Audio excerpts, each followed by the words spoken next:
Salut à tous et à toutes, on se retrouve pour une nouvelle vidéo, le 10e épisode en mode carrière. Et du coup dans cette vidéo, qu'est-ce qu'on va faire dans cette vidéo? On va d'abord faire tous les championnats nationaux sur route et de contre-la-montre. Voilà, on peut voir tous ces championnats nationaux. Puis après on ira faire les 3 premières étapes du Tour de France. Où on essaiera pourquoi pas d'aller chercher une victoire d'étape sur ce début de Tour de France. Un Tour de France où on a objectif de remporter des victoires d'étape. Et les championnats de France du chrono, on a objectif de faire top 10. Du coup on va essayer de réussir ces deux objectifs et on va se retrouver directement pour les premiers championnats, c'est-à-dire les championnats de contre-la-montre des Pays-Bas avec Bart Horsdijk. Ça risque d'être dur de faire un résultat. Et du coup là on arrive sur la ligne avec Horsdijk pour ces championnats nationaux des Pays-Bas et on signe le 27e temps provisoire. Je pense qu'on va finir en dehors du top 30.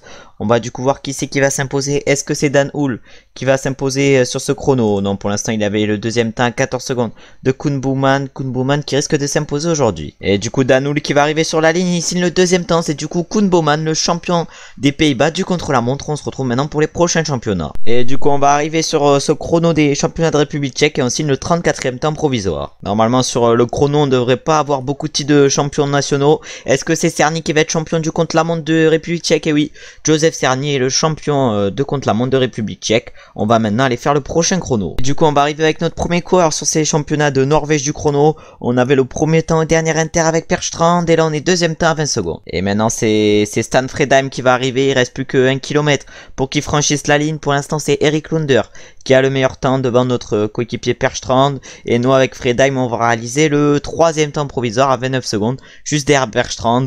Notre prochain coureur ça va être Stone Mittet. On va voir si on peut faire un gros chrono avec lui. Et pourquoi pas remporter ces championnats de Norvège du chrono. Et du coup avec Stone Mittet au dernier temps intermédiaire on était deuxième à 2 secondes. 2 secondes d'Andreas Leknesund. Est-ce qu'on peut réussir à aller chercher le titre de champion de Norvège du chrono? Ah, j'ai pas Jérôme sur ce chrono et on réalise le deuxième temps à 10 secondes de Wersgaard Hauser. On n'a pas Jérôme la montée malheureusement.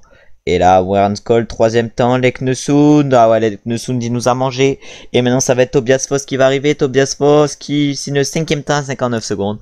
Ah, malheureusement, on ne finit que 3e sur ces championnats de Norvège du chrono. On va essayer de faire mieux sur les prochains championnats nationaux. On va arriver maintenant à l'arrivée avec Max Poole sur ces championnats de chrono de Grande-Bretagne. On signe le 16e temps à 2 minutes 09. On va voir qui c'est qui remporte ces championnats de Grande-Bretagne du chrono. Et du coup, c'était Harry Tenfield qui avait le meilleur temps et c'est Ethan Hayter qui bat Harry Tenfield pour 2 secondes. Du coup, c'est Ethan Hayter, le champion de Grande-Bretagne du chrono. On a objectif de top 10 sur ces championnats de France du chrono. Un objectif qui risque d'être impossible à réaliser, mais on va essayer au moins de réaliser un gros chrono avec Enzo et on réalise le 19e temps provisoire à 3 minutes 26. Avec Maldonado, on a fait le 49e temps à 6 minutes 19. On va maintenant voir quel va être notre temps. Avec Romain Grégoire, on réalise le 38e temps à 4 minutes 39. C'est encore loin des premières positions. Et du coup, on va bientôt arriver maintenant avec notre dernier coureur sur ce chrono des championnats de France. Stéphane Rossetto qui avait un plus 2. On avait le 15e temps au dernier inter. On va voir maintenant à l'arrivée quel va être notre temps cette fois-ci. Oh là, Stéphane, il reste 300 mètres et on signe le 12e chrono à 2 minutes 10. Ça va, c'est un chrono à peu près correct.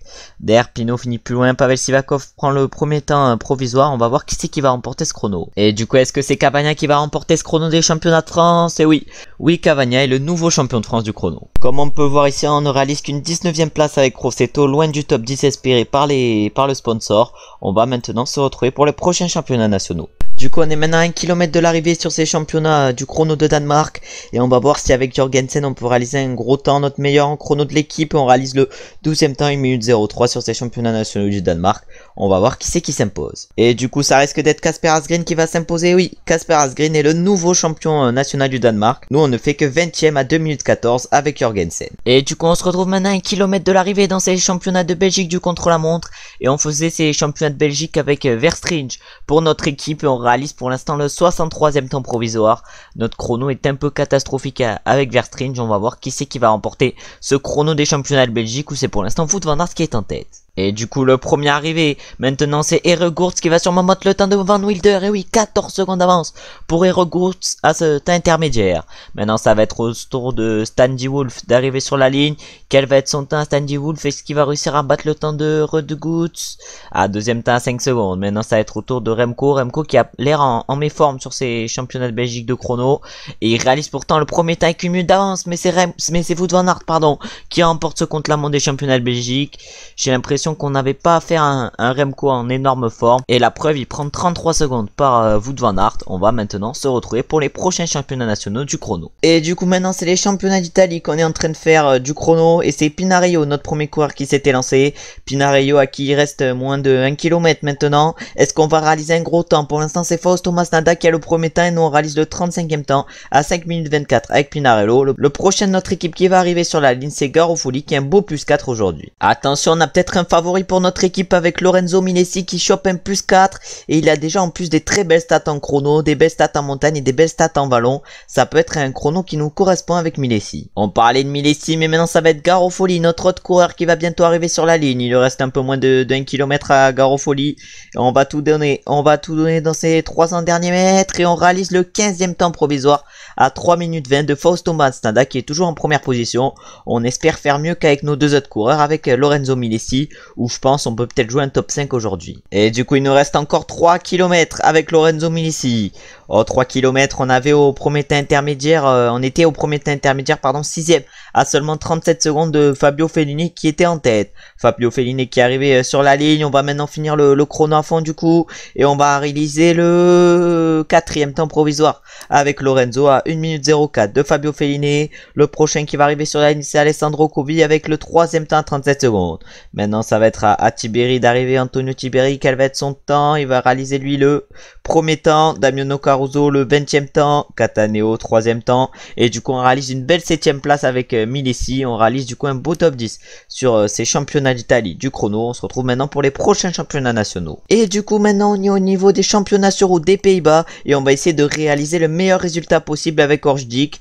Ah, on est seul dans l'équipe avec Orgedik, du coup ça risque d'être compliqué de faire une belle course, notamment face aux DSM qui sont pas mal nombreux, mais également les Alpecin Phoenix, dans Alpecin de Koning qui sont également pas mal nombreux. On se retrouve à 10 km de l'arrivée sur ces championnats des Pays-Bas avec Orgedik. Devant on a un groupe de 5 avec un DSM et 4 Jumbo Visma, et encore devant on a un groupe de 3, mais c'est Van Der Poel qui vient d'attaquer dans ce groupe composé de Wilco Kelderman, Ekoff et Mathieu Van Der Poel.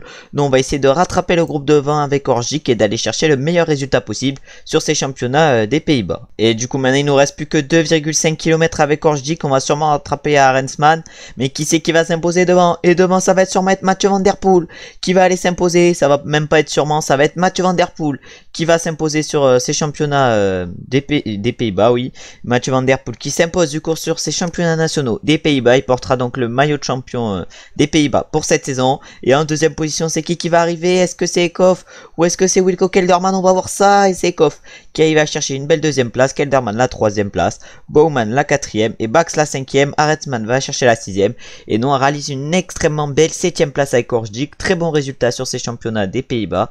On va maintenant se retrouver pour les prochains championnats nationaux sur route où on essaiera d'aussi bien performer qu'avec Orgedik. Et du coup maintenant on est au départ des championnats de République tchèque, des championnats plutôt vallonnés. Ça risque de pas trop nous convaincre avec Pavel, mais on va essayer de faire le meilleur résultat possible. On n'est que 49 au départ. Et du coup on se retrouve directement dans le final de ces championnats de République tchèque. On était parti dans l'échappée avec Pavel et on est maintenant plus que dans un groupe de 10 pour se jouer la victoire à 2 km de l'arrivée. On va essayer de réaliser le meilleur résultat possible et pourquoi pas de rapporter le maillot de champion de République tchèque à la maison. En tout cas maintenant 1 km 500 il reste. En plus c'est sur des pourcentages assez durs le final. 2 km 900 à 3,8%. On n'a pas une barre de fou en plus, mais nous on a normalement la meilleure pointe de vitesse et on a normalement les meilleures stats en sprint. Oh il y a le virage maintenant. Oh là là en double. Oh là là peut-être. Et normalement on va aller s'imposer aujourd'hui sur ces championnats de République tchèque. Je crois bien qu'on va s'imposer. Oui, on remporte les championnats de République tchèque avec Pavel et on devient donc champion de République tchèque. On aura au moins un maillot de champion nationaux pour cette saison, celui de République tchèque. On va maintenant essayer d'aller récolter de nouveaux maillots de champions nationaux. Et du coup maintenant on est au départ de ces championnats de Norvège. On a chopé un beau plus 5 avec Stone Mittet. Malheureusement on a chopé un moins 1 avec Fredheim et un moins 1 avec Perstrand. On a 3 coureurs sur les 41 avec notre équipe. C'est la Uno X la plus représentée sur ces championnats de Norvège. Des championnats de Norvège plutôt vallonnés où on va essayer de tirer notre épingle du jeu avec Stone Mittet. Ah malheureusement j'ai pas Jérôme avec Stone Mittet et on est maintenant à 2 minutes du groupe de devant.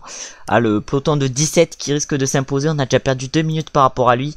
Ça risque d'être compliqué d'être champion de Norvège alors qu'on figurait parmi les favoris aujourd'hui. Et du coup il nous reste moins de 13 km avec Stone Mittet. On rattrape les coureurs un par un. On va donc réussir sûrement un bon résultat, mais on n'arrivera pas à aller chercher les 4 coureurs de devant alors que peut-être, oh si peut-être on n'est plus qu'à 1 minute. Oh, même si j'ai mal géré, je peux peut-être aller chercher les 4 coureurs de devant et peut-être même les contrer derrière. En tout cas, on n'est plus qu'à 30 secondes 2. On ne doit pas être le meilleur en sprint si on leur revient dessus. Non, on n'est pas du tout le meilleur en sprint. Bon, on va essayer de les contrer direct. On va essayer de revenir sur eux. Dès qu'on revient sur eux, on les contre. On compte direct avec Ton Mittet. Oh là là, encore 10 km, on compte. On compte et il n'y a que Leknesund qui nous suit. Il n'y a que Andreas Leknesund qui nous suit dans cette descente. Ah, du coup, là, je pense qu'on va essayer de faire la descente à fond. Avec Stone Mittet, je pense pas que tous les coureurs vont prendre des risques. En tout cas, on va faire la descente à fond. Et du coup, on a fait la descente à fond et on a pris un peu d'avance par rapport aux coureurs de derrière. Oh, Andreas Leknesund qui fait le forcing pour nous revenir dessus, du coup. Oh là, 13 secondes, ils vont sûrement nous revenir dessus, mais ils ont perdu pas mal d'énergie pour nous revenir dessus. Pas mal de barres rouges. En tout cas, on continue de tout donner. Oh là, 4 km. Nous, on va clairement pas rouler. Hein. Nous, on va clairement pas rouler. Ça va sûrement se jouer au sprint. On n'est pas le favori au sprint, mais on peut, je pense, réaliser une belle performance. Déjà, être là à se jouer la victoire, déjà, c'est presque un exploit pour nous. Vu où on était il y a 5-10 km et maintenant c'est Johannes Stone Mittet. Non, c'est Andreas Leknesund qui a décidé d'accélérer. Voilà, Andreas Leknesund qui a décidé d'accélérer à plus d'1 km. Est-ce que l'accélération plutôt prématurée de Leknesund va lui permettre d'aller s'imposer? Ou ça va être Holgard qui va s'imposer? Holgard, et non. C'est Holgard qui va être champion de Norvège. Malheureusement, on ne sera pas champion de Norvège avec Stone Mittet. On finit deuxième de ces championnats de Norvège, malheureusement. Ode Christian King finit 3, Leknesund 4. Et c'est Johansen qui complète le top 5. On va maintenant se retrouver pour les prochains championnats nationaux. Et du coup, on se retrouve pour ces championnats de Grande-Bretagne où ça sera Max Poole, notre leader. Max Poole qui sera notre leader, mais également notre unique coureur pour ces championnats de Grande-Bretagne. On va essayer de réaliser le meilleur résultat sur ces championnats de Grande-Bretagne qui aura un parcours plutôt vallonné. Et du coup, on se retrouve à 7 km de l'arrivée avec Max Poole. On est dans un groupe de 22 coureurs. Ça risque d'être dur d'aller chercher un bon résultat, surtout qu'il y en a un qui a réussi à s'échapper toute seule, c'est Ethan Hayter, qui risque, je pense, d'être champion de Grande-Bretagne. Et du coup, oui, ça sera normalement bien Ethan Hayter qui sera champion de Grande-Bretagne. Nous, on va finir loin avec Max Poole. Et oui, c'est Ethan Hayter, du coup, qui va devenir champion de Grande-Bretagne. Nous, on n'avait pas trop nos chances avec Max Poole. Aujourd'hui, après à la deuxième place, c'est Jake Seward qui va la chercher. Matthew Walsh finit 3, James Shaw 4 et Matthew Holmes 5. On va voir combien on finit avec Max Poole. Et du coup, là, on va arriver avec Max Poole. On va sûrement finir 20e de ces championnats de Grande-Bretagne. Un résultat assez correct, quand même une 20e place, et on va se retrouver maintenant du coup pour les prochains championnats nationaux en espérant faire mieux que 20e, mais là c'était avec Max Poole, c'était championnat de Grande-Bretagne, c'était dur d'aller chercher un résultat. Et du coup maintenant on est au départ de ces championnats du Danemark, on aura Jorgensen comme coureur, on va essayer encore une fois de réaliser le meilleur résultat possible, peut-être qu'un top 10 est envisageable. Et du coup on se retrouve à un peu plus de 5 km de l'arrivée sur ces championnats du Danemark, il y a deux coureurs qui ont accéléré, c'est-à-dire Kasper Asgreen et Søren Kragh Andersen. On va essayer pourquoi pas d'aller les chercher avec Jorgensen, même si ça risque d'être dur de faire un résultat. On aura par exemple Mats Pedersen face à nous, mais également Magnus Cort Nielsen. Oh non, on va essayer de se replacer un peu avec Jorgensen, un top 10 est largement envisageable aujourd'hui. Oh là, j'ai lancé, est-ce que ça peut passer si je lance de là? Ah, je sais pas. Non, je pense que je vais pas faire une course de fou en tout cas. Qui c'est qui va s'imposer devant? Il y a Søren Kragh Andersen, il y a Kamp. Oh, Kamp qui a lancé Pedersen. Oh là là, Pedersen extrêmement bien lancé. Et Pedersen, l'ancien champion du monde, va cette fois-ci devenir champion de Danemark. Il s'impose du coup devant Søren Kragh Andersen, Magnus Cort Nielsen, Coach Zhangzi et Kasper Pedersen. Et Kasper Asgreen, pardon, nous réalise une belle 13e place avec Jorgensen. On va encore une fois essayer de faire mieux sur les prochains championnats, vu que là, nos deux derniers championnats n'ont pas été trop réussis quand même, avec une 20e et une 13e place. Et du coup maintenant, on est au départ de ces championnats d'Italie avec Garofoli, Milesi et Pinarello. On a un beau plus 4 avec Milesi, un beau plus 5 avec Garofoli. On est obligé de réaliser au moins un top 5 sur ces championnats d'Italie, surtout avec Milesi, parce que là, avec un plus 4 et les stats qu'il a, on est obligé de réaliser un gros résultat. On se retrouve au pied de la dernière difficulté sur ces championnats d'Italie, c'est Alessandro Covi qui est seul en tête. Derrière on a Battistella, puis derrière après on a Cataneo, Damiano Caruso, Baldicini, après il y a Tonelli et Tiberi, on doit pas être loin. Voilà, nous on est là avec Garofoli et Milesi, et là on va tout donner. Là il reste plus beaucoup avant l'arrivée. Cette cote elle fait combien? 9,8 km à 6,2%, va falloir la faire à fond pour qu'on revienne petit à petit sur les coureurs de devant. J'ai l'impression qu'il reste pas beaucoup de kilomètres dans cette montée, mais on est en train de faire péter tout le monde. On n'est plus qu'à 1,50 d'Alessandro Covi. Oh là là, on est en train de réaliser une énorme montée aujourd'hui avec Lorenzo Milesi. Notre plus 4 doit pas mal nous aider. En tout cas, on a toujours Fabio Felline dans la roue. Là, on va sûrement rattraper Cataneo et Battistella, mais il reste encore Covi à aller chercher devant. Mais normalement, si on collabore bien avec avec Battistella et Cataneo. Non, ça sera pas avec Battistella déjà, vu que j'ai l'impression qu'il est déjà en train de craquer.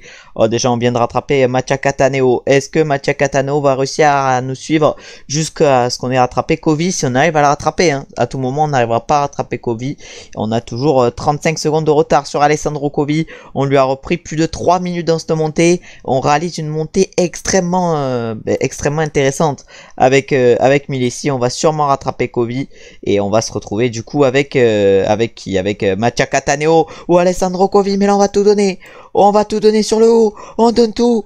On a réussi à distancer Kovi et Mattia Cataneo. Maintenant, ça va être autour d'une petite descente. On va essayer de récupérer un peu. Mais on a pour l'instant 25 secondes d'avance sur Kovi et Cataneo.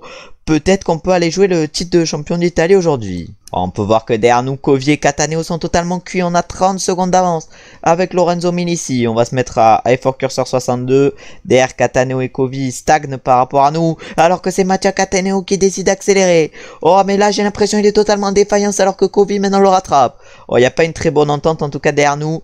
Nous, on a toujours pas un peu d'avance par rapport à ceux de devant. On va pas trop donner non plus pour pas être en défaillance trop tôt dans cette fin de montée. Et après, ça sera une descente jusqu'au final. Du coup, si on arrive à basculer en haut avec un peu d'avance, à moins d'une chute, on devrait normalement s'imposer. Et du coup, maintenant, il reste plus que 3 km 500. On a 35 secondes d'avance par rapport à Kovi et Cataneo.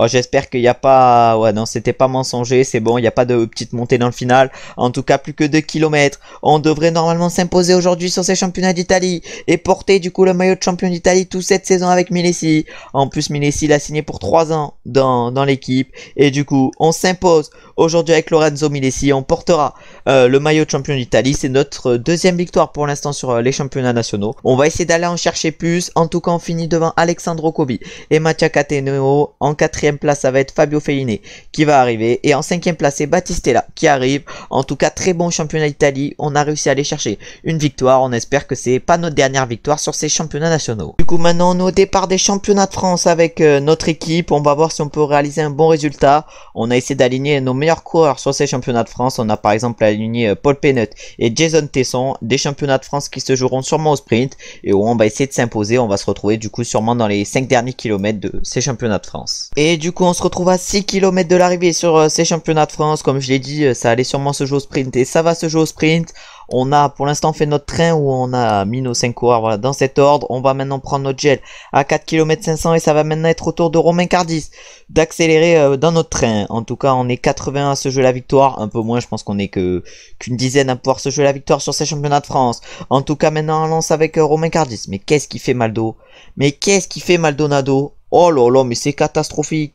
Oh, mais il aurait suivi la roue au Grand Cardis, ça aurait suffi. Mais là, mais Maldonado, qu'est-ce qu'il nous a fait? Qu'est-ce qu'il nous a fait Maldonado? Comment vous voulez que j'aille chercher une win après ce qu'a fait Maldonado? Non, mais c'est catastrophique. Tu m'étonnes, Cocard il s'impose sur ces championnats de France devant Adrien Petit. Julien déjà il va chercher la 3ème place, Anthony Turgis la 4ème, Sénéchal la 5ème, mais non on fait 6 et 7 avec Tesson et Penet. Mais c'est normal, Maldonado va pas chercher la roue Cardis, je sais pas ce qui s'est passé. En tout cas voilà, Maldonado il est pas allé chercher la roue Cardis, du coup on fait que 6 et 7 malheureusement. On va du coup maintenant se retrouver pour les prochains championnats nationaux où on va essayer d'aller chercher un nouveau titre. Et du coup maintenant on se retrouve pour les championnats de Belgique. J'ai dit que j'espérais aller chercher un nouveau titre de championnat national, mais je crois que c'est notre dernier championnat nationaux, les championnats de Belgique sur route. Du coup ça risque d'être compliqué, même si on a chopé un beau plus 5 avec Verstringe aujourd'hui.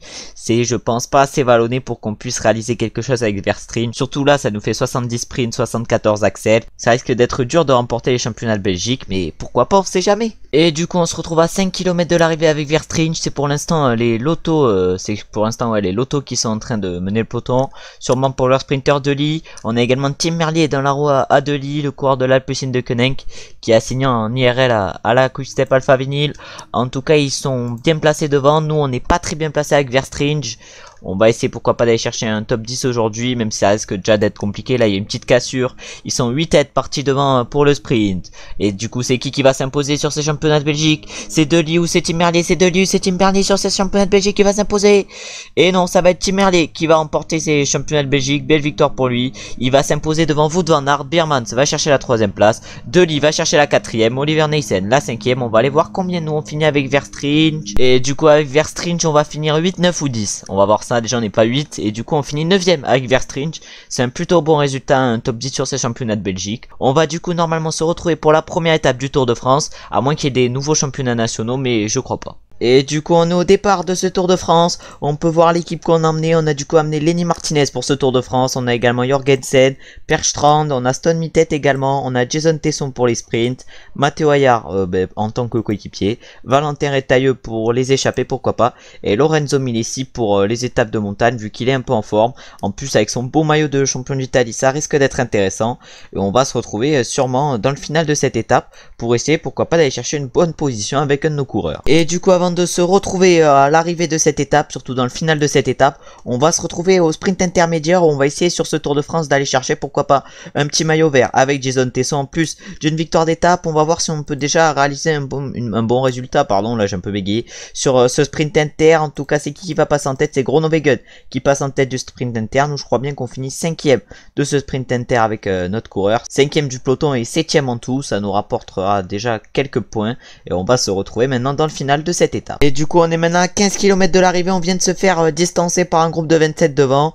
Après on a fait relever un peu nos coéquipiers, on a fait relever Milesi, Lenny Martinez et Jason Tesson. Lenny Martinez et Milesi pour prendre les échappées dans les premières étapes de montagne de ce Tour de France. Vu qu'on jouera sûrement pas le général avec eux, on va essayer d'abord de revenir sur le groupe de 27. Alors qu'il y a 3 personnes qui nous ont attaqué dans ce groupe de 27, il y a Kasper Asgreen, Matej Moric, Mathieu Van Der Poel, mais également non, également personne, il y a juste Matej Moric, Kasper Asgreen et Mathieu Van Der Poel qui ont accéléré. Vingord essaye de leur revenir dessus, Julien Lafilippe également, mais pour l'instant ils ont tous les 3 réussi à distancer le peloton. Ils vont peut-être se jouer une victoire d'étape aujourd'hui. Et du coup maintenant on a tout donné dans la descente et on se retrouve maintenant à 50 secondes avec notre groupe, à 50 secondes des hommes de devant, alors que Mathieu Van Der Poel a décidé de rattaquer. Il est suivi directement par Matej Moric. Derrière on a qui on a Romo qui a décidé d'accélérer avec Benoît Cosnefroy. Nous on donne tout actuellement avec Perstrand. On va voir si on peut revenir un peu. Oh, on revient déjà sur le petit groupe. On revient déjà sur le petit groupe qui était devant nous. Oh, pour l'instant, on réalise une très très bonne montée. Et là maintenant, on va donner tout avec Stone Mittet. On donne tout alors que je pense qu'on sera mieux avec Stone Mittet qu'avec Valentin Retailleau. Voilà, là je vais faire relever un peu Matteo Ayar, il nous sert pas à grand chose. Et du coup maintenant ça va être Valentin Retailleau qui va sprinter. Valentin Retailleau pour aller chercher une place d'honneur, alors que devant c'est Jay Hindley qui va aller chercher cette première étape sur ce Tour de France. Et le premier maillot jaune, il va du coup s'imposer devant Jonas Vingord et Michael Woods. Tadej Pogacar va chercher la 4ème place. Et c'est Mathieu Van Der Poel qui va chercher la 5ème place. Nous on va voir combien on va finir aujourd'hui avec Valentin. On finit du coup 21ème avec Valentin Retailleau et 27ème avec Stone Mittet.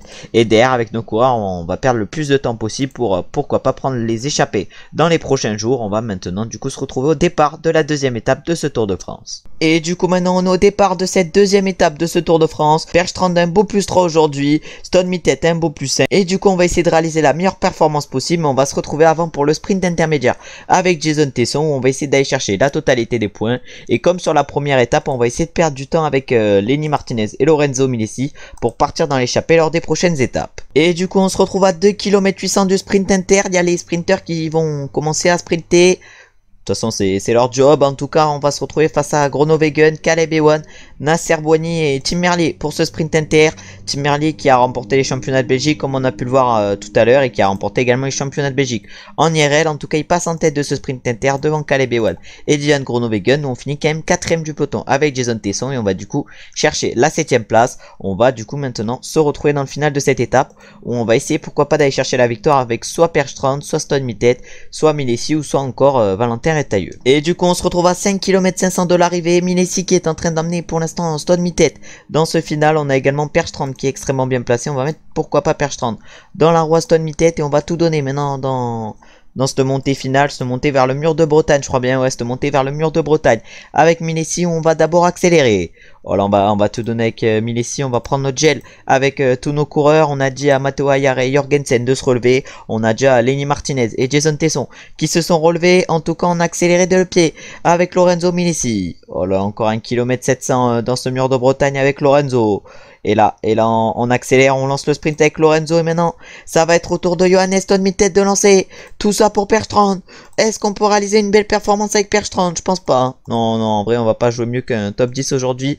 Mais du coup, c'est qui va s'imposer? C'est Maximilian Schachmann qui va aller chercher cette deuxième étape de ce Tour de France. Il va du coup s'imposer devant Jay Hindley qui avait remporté la première étape. Un très bon début de Tour de France pour Jay Hindley. La troisième place est pour Matej Mohoric. La quatrième pour Egan Bernal. La cinquième pour Mathieu Van Der Poel. Romain Bardet, le premier français en 6ème position. Et nous, le premier coureur pour notre équipe, c'est Stone Mittet qui finit 12ème. On va maintenant se retrouver pour la troisième étape de ce Tour de France. Et du coup, on est au départ de cette troisième étape du Tour de France. Une troisième étape où on va essayer d'aller chercher la victoire avec Jason Tesson. Malheureusement, on se tape un -2 sur cette étape, mais on va essayer de réaliser le meilleur résultat possible aujourd'hui avec Jason. C'est clairement une étape où on va tout donner pour Jason Tesson. Et du coup, ça sera sûrement Valentin Rétailleux qui amènera au sprint Jason Tesson sur cette troisième étape. On va essayer de réaliser le meilleur résultat possible. Mais avant de se retrouver dans le final de cette étape, on va se retrouver au sprint inter avec Jason Tesson. Et du coup, on se retrouve au sprint inter avec Jason Tesson. Et là, je lance. Et là, je lance avec le grand Rétailleux. Bon, on va tout donner. On va tout donner. Clairement, nous, c'est comme le sprint final actuellement. Avec Jason. En tout cas, on donne tout maintenant avec Jason sur ce sprint inter. Ah ouais, mais ça aura clairement servi à rien ce que j'ai fait. Ah ouais, on finit 10ème du sprint inter peut-être. En tout cas, pas un résultat fou sur ce sprint inter. On a dû récolter peu de points. On va maintenant du coup se retrouver dans le final de cette étape. On va essayer de faire le meilleur résultat possible avec Jason Tesson. Et pourquoi pas aller chercher une victoire d'étape sur cette troisième étape, ce qui serait clairement insane. Et du coup, on se retrouve à moins de 6 km de l'arrivée. On peut voir que nos trois coureurs, Ayar, Milesi et Martinez, ont été distancés. Les trois, on les a clairement fait se relever. En tout cas, maintenant, on va essayer de finir l'étape à fond. Mais là, malheureusement, on est trop mal placé avec Perstrand. Là, mais non, mais je savais pas que le final il était en descente. C'est quoi ce final catastrophique? Ah, j'avais pas bien analysé le final. Du coup, ça risque de pas être le meilleur résultat qu'on pouvait espérer réaliser, je pense. En tout cas, on lance de loin. On lance de loin, on en a rien à battre. On en a rien à battre. En tout cas, on risque de pas faire une grosse étape. Mais c'est qui va s'imposer devant? C'est qui va aller chercher la victoire sur cette troisième étape? Et du coup, c'est Tim Merlier qui va aller chercher la victoire. Non, c'est Phil Boss, pardon. Tim Merlier va chercher la deuxième place. Groenewegen la troisième. Boigny la quatrième. Sam Bennett la cinquième. Nous, on finit combien? Ah, nous on finit 14ème avec Rétailleux, 16ème avec Jason Tesson. Oh, le sprint catastrophique, on n'arrive même pas à aller chercher des points pour le classement par points. On va du coup maintenant se retrouver pour aller voir les podiums après cette troisième et dernière étape de la vidéo.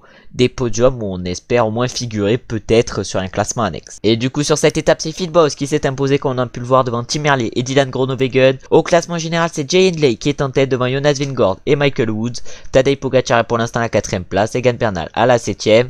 Et après au niveau du classement du meilleur grimpeur c'est Lasgano qui est en tête. Après au classement par points c'est Tim Merlier qui est en tête. Malheureusement Jason Tesson ne figure pas dans le classement. Et au niveau du classement des jeunes c'est Pogacar qui est en tête. On est quand même bien placé avec Stone Mittet, Rétailleux et Perstrand où on est 4, 5, 6. On va du coup maintenant clôturer la vidéo. En tout cas merci d'avoir regardé la vidéo. J'espère qu'elle vous aura plu. On aura réussi à choper 2 maillots de champions nationaux cette saison, avec Lorenzo Milesi pour les championnats d'Italie et avec Pavel Bittner pour les championnats de République tchèque. C'est un assez bon résultat, même si j'aurais espéré choper un peu plus de maillots de champions nationaux. Pour l'instant, ces 3 premières étapes du Tour de France n'auront pas été trop à notre avantage. Après, les 2 premières étapes correspondaient pas trop à notre type de coureur sur ce Tour de France. En tout cas, merci d'avoir regardé la vidéo jusqu'à la fin, jusqu'à maintenant déjà c'est assez bien. On se retrouve du coup samedi prochain pour un nouvel épisode en mode carrière. On se retrouve dès demain pour le dernier épisode en mode My Tour avec Julien Alaphilippe. Si vous avez aimé la vidéo, mettez un like, commentez, abonnez-vous, mais également partagez. On se retrouve comme je l'ai dit demain pour le dernier épisode en mode My Tour avec Julien Alaphilippe. On se retrouve samedi prochain pour la suite de ce mode carrière et la suite de ce Tour de France avec la Saint-Michel Aubert 93. Ciao, ciao, ciao.